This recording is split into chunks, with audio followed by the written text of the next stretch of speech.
કે પોતાની દીકરીને ખુશ જોવા જીવન ખર્ચી નાખે એનું નામ બાપ, રડતી જોઈ દીકરીને પોતે પણ રડી પડે એનું નામ માં, બેનનું દુઃખ સાંભળીને ગમે એની સામે લડવા તૈયાર થઈ જાય એનું નામ ભાઈ.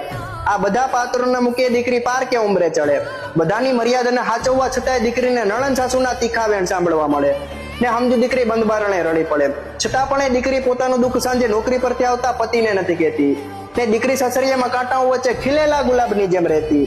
સહન કરી જતું કરે ને બીજા દિવસે ફરી રડીને પણ સસરિયામાં ઝેર પીવાનું સાહસ કરે. ફરી સાહસ કરે, મન તૂટે એ દીકરી હિંમત હારે જીવન ટૂંકાવવાના વિચાર આવે. કેમ કે સાસરિયામાં પોતે બધાને જીવની જેમ હાચવે, છતાં પણ એ તો પારકી છે, પારકા ઘરની છે. એવા આકરા વચનો સાસરિયામાં સાંભળે દીકરી ઊભી રહીને છેતી.